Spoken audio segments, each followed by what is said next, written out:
Andrew Rosindell. Mr Deputy Speaker, animal welfare matters to British people across this country, but we in this House have a duty and a responsibility to make decisions based on facts, knowledge and the science of any issue relating to animal welfare. If we make decisions based purely on opinion polls and emotions, we are going to get ourselves into a great deal of difficulty. And I have to say to the honourable member for the Wrekin, I didn't hear anything in his speech about the actual welfare of the animals.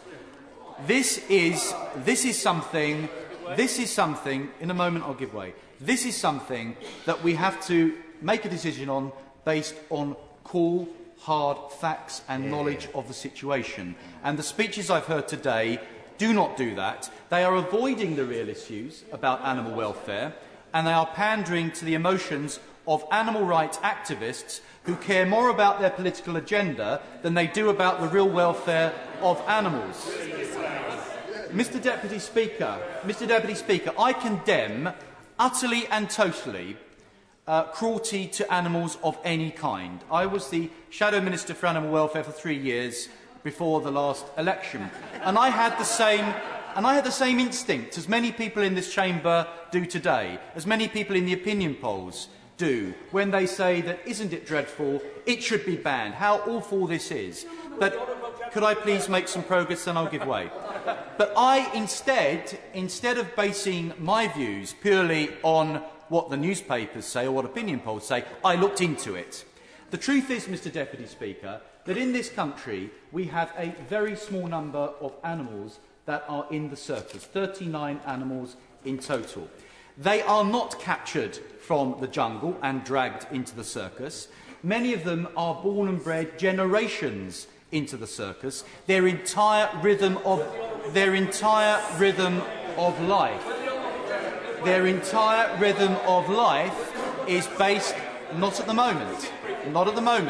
Their entire rhythm of life is based around what they have been with since they were born. Now, yes, on the face of it, people think, Mr Deputy Speaker, may I continue, please? On the face of it, I agree it looks to a lot of people that this is all very, very cruel. The reality is that many of these animals have been so domesticated over so many years that to wrench them out of the life that they are used to would I believe be more cruel than to allow them to continue. The welfare is what the government has to implement. We have an Animal Welfare Act. If there are cruelty to animals, we can use existing legislation, or as the government is proposing, licensing, to deal with real cruelty. What is amazing to me is that we are focusing on an area where there is almost no cruelty. But there isn't. But you see, I'm afraid once again, no one wants to hear the facts. They don't.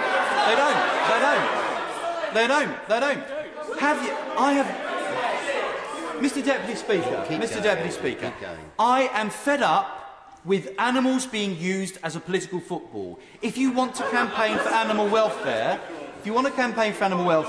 look at the facts of a situation, examine the reality. Don't use it as a way of promoting a political agenda. And I'm afraid to say that certain animal welfare organisations... Andrew. Sit down. Mr Rosindell is not giving way, and so persistent requests are really not helping the situation. I'm sure he will let the House know when he's ready to take an down, which I don't think is very fair, especially for a Green Member of Parliament. I thought you wanted to hear the other point of view. I am a champion for animal welfare, but I'm not going to. But you see what I mean? But I'm not going to just follow the crowd. I'm going to look at the facts of this, and what you are proposing is actually worse than what these poor animals are used to. They live in an environment that they have been brought up in and used to over their entire life. If you wrench those animals away from from the people that they have lived with and have looked after them and loved them and cared for them. And if their rhythm of life is obliterated, you are being more cruel than actually allowing them to continue. I'll give way now. I thank the honourable member for giving way. The honourable member says he wants science. Well, what about the science from the British Veterinary Association, which says, and I quote, "The welfare needs of non-domesticated wild animals cannot be met within the environment of a travelling circus. A licensing scheme will not address these issues." The BVA is one of the most respected scientific organisations for animal welfare in this country. What does the honourable member say to that? Non-domesticated. Now, these are wild animals, but when you have lions and tigers that are 10th generation born in that environment, you're no longer talking about a lion that has been taken out of its natural environment, dragged into the circus. And I'm afraid to say that this is so often being used by organisations for fundraising. Charities raise money, animal rights groups raise money, and this issue is raised as a way of attracting political support and donations by whipping up emotions. No, I will not give way. By whipping up emotions instead of treating the facts as they are. We have an Animal Welfare Act, a brilliant piece of legislation from the last government that we supported. That can be used when cruelty occurs. But I appeal to this House, don't go with the crowd, look at the facts, don't wrench these creatures away from the life that they are used to and have grown up in. If you do that, you are going to be more cruel than actually leaving them where they are with the people and the environment that they are used to. I'll give way. I'm extremely grateful to the honourable gentleman giving way, and I wonder if he could just share with the House his views as to whether third-generation slaves in the United States, born into slavery, were content with slavery more so than those who were enslaved in the first place. Well, I'm afraid I have to say I'm sorry that the debate is being dragged to such a level. Instead of dealing with the facts, you are ultimately saying that animals. Order once again.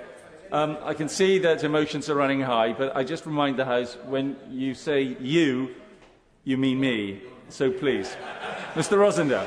I knew that my views would be unpopular, but please, I ask honourable members to perhaps take something away from what I'm saying, because I believe in animal welfare passionately, and I looked at this for 3 years. I visited circuses, I spoke to people who deal with training the animals, and I know that the animals are loved and cared for. And this is like a pack hunting a tiny little bit of tradition which still exists in this country, where the animal welfare standards are greatly considered and put in a way that ensures that the animals are loved and cared for. I'm afraid to say that if we rush to make a decision based pure emotion and based on opinion polls, I really think it's an irresponsible decision. We should look at the facts, we should understand the long-term interests of animal welfare and use existing legislation to deal with this issue. Jim Dowd. Thank you very much, Mr Deputy Speaker. I think that contribution can best be described as idiosyncratic, or